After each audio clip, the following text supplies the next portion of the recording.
4.1 Linear functions and their properties. So average rate of change. When we're talking about linear functions, that's f of x equals mx plus b. The average rate of change, that's known as the slope. So however much you're changing for the slope, it's constant for linear functions. So the average rate of change of linear functions is constant. And just as a reminder, f of x, that's the same thing as y. R of t, that's the same thing as y. So something of something, it's just y. We're going to determine if each chart is linear or not. So we're going to take a look at our x's and our y's. So all of our x's from 20 to 30, it's plus 10. All the way down, it's plus 10. Let's take a look at our y's. For our y's, from 50 to 47.5, that's negative 2.5. 47.5 to 45 is negative 2.5. 45 to 42.5 is negative 2.5. And all the way down, it's negative 2.5. So since both my x's and my y's change at the same pace, the same constant average rate of change, so when the numbers are the same, it is linear.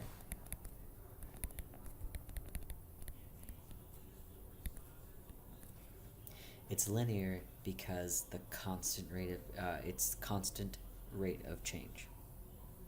Alright, so look at the next chart. So 0, 1, 2, 3, 4, 5, all of that all the way down is plus 1. So from 0.09 to 0.12, that's 0.03. From 0.12 to 0.16, that's 0.04. It changed. Since it changed, it is not linear. Once that changes, it stops being linear.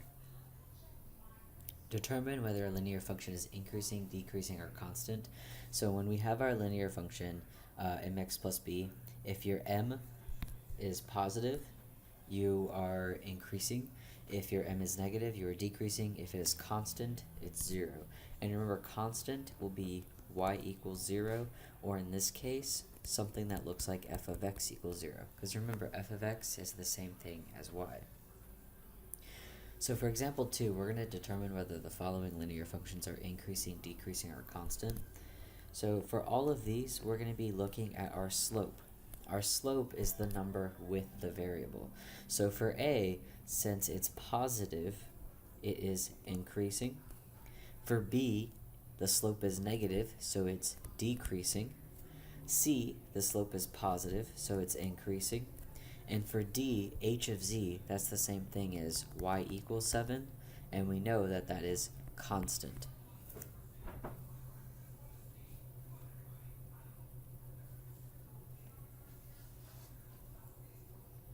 Building linear models from verbal description. So, book value is the value of an asset that a company uses to create its balance sheet. Some companies depreciate assets using straight line depreciation so that the value of the asset declines by a fixed amount each year. The amount of the decline depends on the useful life that the company assigns to the asset. Suppose a company just purchased a fleet of new cars for the sales force at a cost of $31,500 per car. The company chooses to depreciate each vehicle using the straight line method over 7 years. This means that each car will depreciate by $31,500 over 7, which is $4,500 a year. So there's a lot of stuff in this word problem. Everything before suppose means absolutely nothing to us. We don't need to care about straight line depreciation. We start to care where they start to talk about money or what things represent. So we want to write a linear function that expresses the book value v of each car as a function of its age x.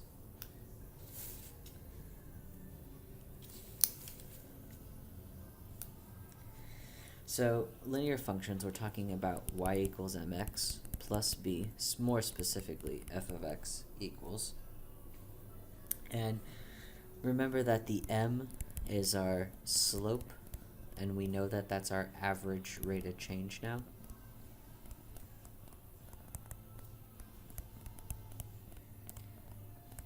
Our b, that's the y-intercept, which we now can say is the start or your initial. So start, initial, your original deposit, all of that is the y-intercept. So when we want to write a linear function that expresses the book value v as of each car as a function of its age x in years, that's going to leave us with v of x. That's our y. Our m is, you want to look for the words per, or this is what it's doing every year, or every whatever. So our m in this case is 4,500 per year. So since we are depreciating, depreciate means minus, so negative 4,500 x. The x is the year, so per year, and it tells us right here x is in years. Now we need the y-intercept, so the start, the initial. What did we start off with? Well, these cars were originally purchased for $31,500 per car. So plus 31,500. And there is our linear function. Now we want to graph this linear function.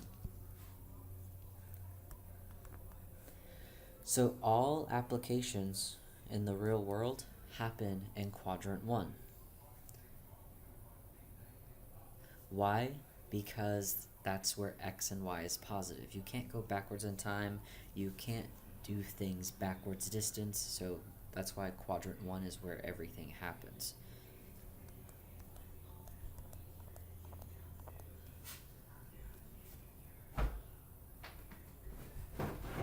That's my dog.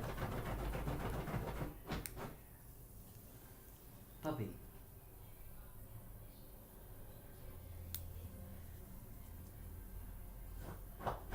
There he goes again.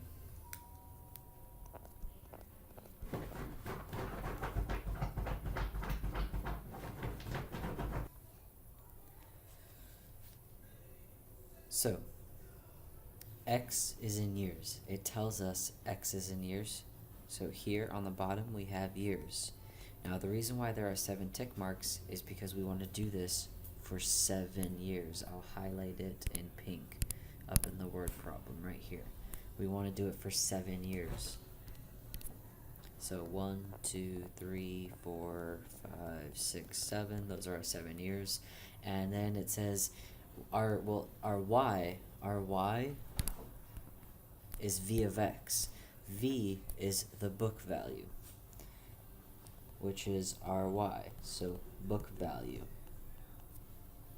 So how we number our book value is our book value originally, our car started at 31,500. Every year we depreciate by 4,500, so 31,500 minus 4,500 is 27,000. 27,000 minus 4,500 is 22,500. 22,500 minus 4,500 is 1,800.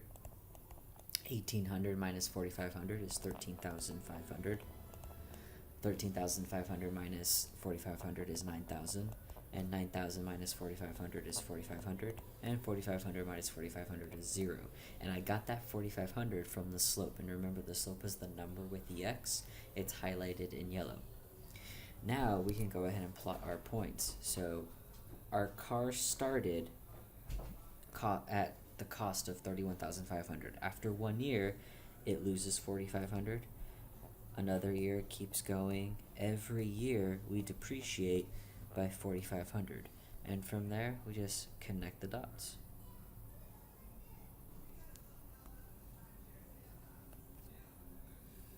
And there's our graph.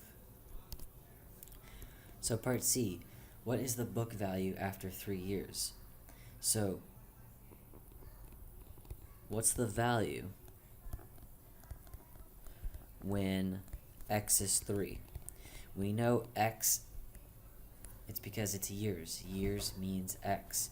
So we could just take a look at our graph. 3, we get 18,000. So after 3 years, the book value will be $18,000. Now say you don't have a fancy graph, what can you do with that x? Plug it into the formula you found in part A. So we have y equals negative 4,500x, which is 3, plus 31,500. You can plug that all into your calculator and you do get 18,000.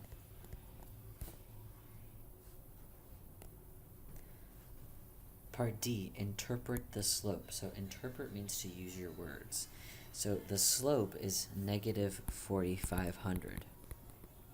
Now what that means in this is that the car depreciates value by $4,500 every year.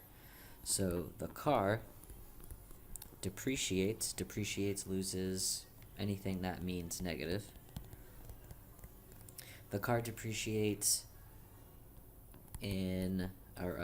depreciates $4,500 per year.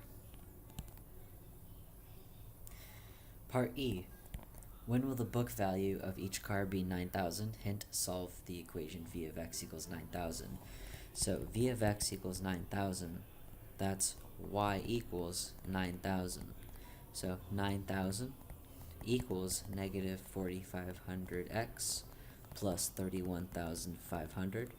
We're going to solve for x because it's asking for when. When is time.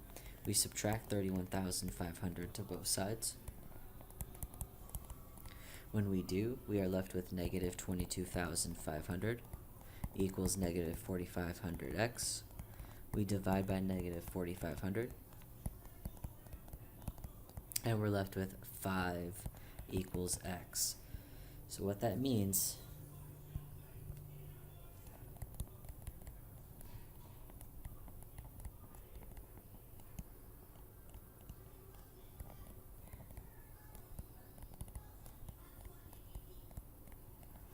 after 5 years, the book value will be $9,000. We could have just looked at our graph. We could have 5 years, $9,000. But let's say we didn't have the graph. That's why I wanted to show you without it. Alright, example 4. Suppose that f of x equals 4x minus 1 and g of x equals negative 2x plus 5. We're going to solve for f of x equals 0. So part A, f of x equals 0, so it's telling us to use f of x because it says f of x equals 0. And then it's telling us from there to put 0 as f of x. So we have 0 equals 4x minus 1. We add 1 to both sides. So 1 equals 4x. Divide by 4. We get 1/4 equals x. So we have to write our answer in function notation because it asks in function notation. So part B, you might notice that it looks almost identical to part A because it is. We just change the sign. Part C, it wants f of x equals g of x. It's telling us to put f of x, which is 4x minus 1, and equal it to g of x, which is negative 2x plus 5. From there, we want to solve for x. So we're going to subtract 2x to both sides. We're left with 2x minus 1 equals 5. Add 1 to both sides. 2x equals 6. Divide by 2. We get x equals... Oh, I messed up there. It's negative 2x. My bad. I'm not editing this, so mistakes are going to be made. I forgot the negative, because it's negative 2x plus 5. So I need to add 2x to both sides. 6x minus 1 equals 5. Add 1 to both sides. We're left with 6x equals 6. Divide by 6. X equals 1. Now we need to plug that 1 in. We can plug it into f of x or g of x. I'm plugging it into to f of x. So we have y equals 4x minus 1. Y equals 4 times 1 minus 1. We get y equals 4 minus 1, which is 3. So that's where those two equations meet. If you were to graph them, the point of intersection is 1, 3. When you're solving equation systems of linear equations, that's what you're doing. You're putting them equal to each other. So for part D, it looks almost the same as part C. That's because it is. So we want f of x is less than g of x, but in this case we only care about the x. We only care about the x because this is asking, what can we plug in for f of x to make the output be less than g of x? We are not going to graph these. If you want to, use your calculator. Use y equals on the top left and just input f of x and g of x. So f of x put into y1, g of x put it into y2, press graph, and you will see the point of intersection.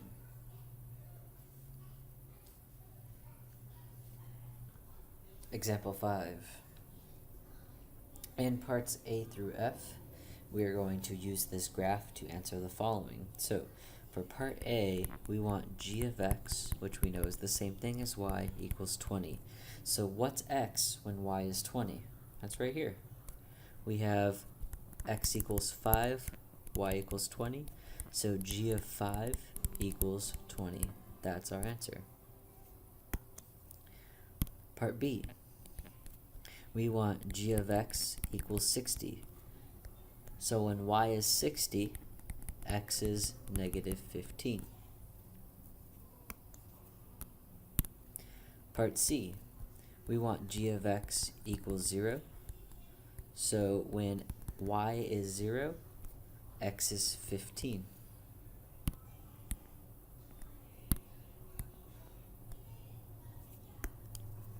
Part D, so it wants g of x is greater than 20. So we want y's that are greater than 20. Y's that are greater than 20, they're right here. They go up this way. So the x's that accompany that are negative 5, negative 15, and since there's an arrow, it goes on forever. So because it goes on forever, as my y's get bigger, my x's get smaller. So I need to say that in function or interval notation. So negative infinity to negative 5, or in set builder notation.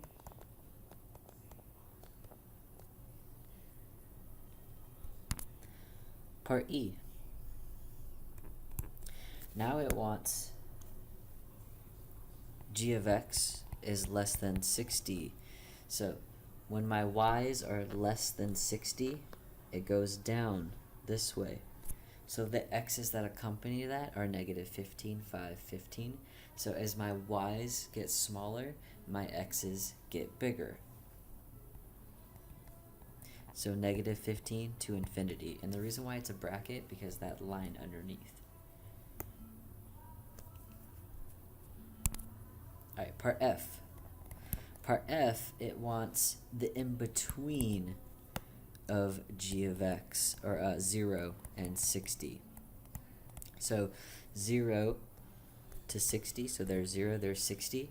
It ranges from negative 15 to 15.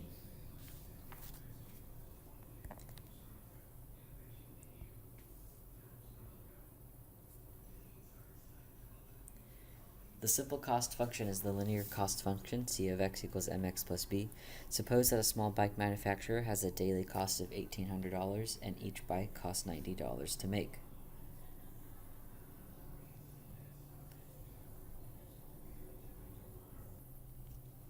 Write a linear model that expresses the cost of manufacturing X bikes in a day. So we're working with c of x equals mx plus b. So c of x isn't going to change. Our m, that's our slope. That's how much per something. It says it costs $90 a bike. So $90 each bike. Each means per. So we have 90x. And no matter what, it costs them $1,800 to run the shop that day. So that's where we're starting at. So regardless if you make bikes, you still have to pay $1,800 that day to just show up at the work. Part B. What is the cost to make 14 bikes in a day? We're going to plug in 14. So 90 times 14 plus 1,800, and we are left with $3,060.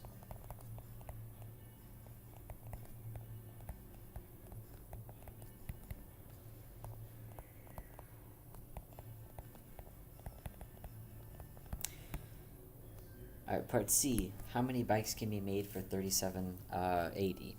So if we have 3780, how many bikes can be made? We subtract 1800 to both sides. When we do, we are left with 1980 equals 90x. We divide by 90 to get 22.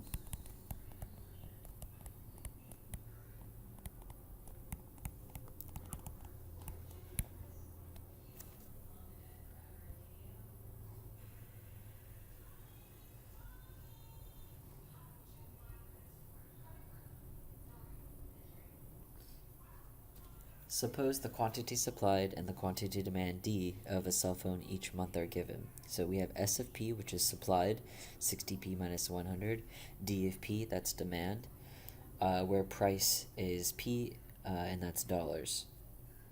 Find the equilibrium price and quantity. So equilibrium, that means equal.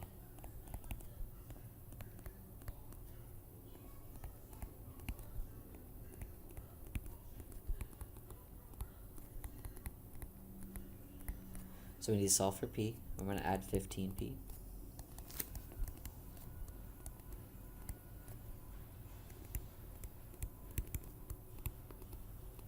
Add 900.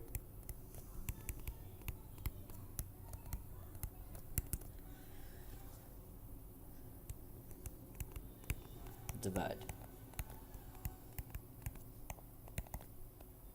Now we have to plug that P in to any one.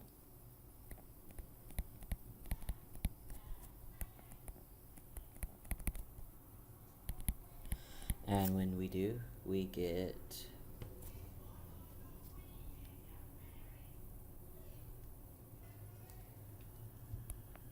2100.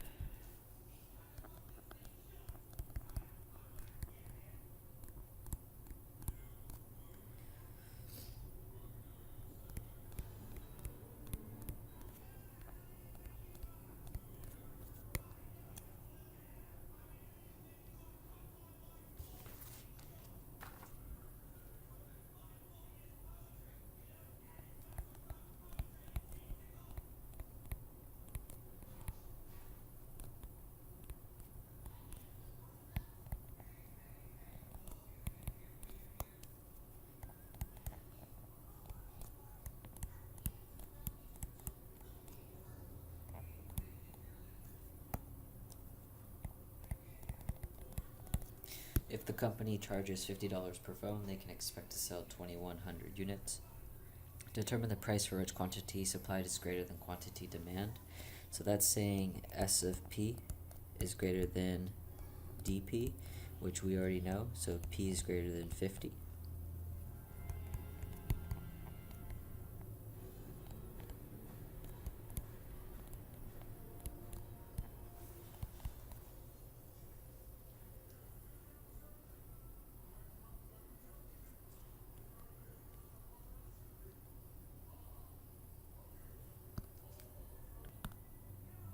If the company charges more than $50 per phone, they will have excess inventory.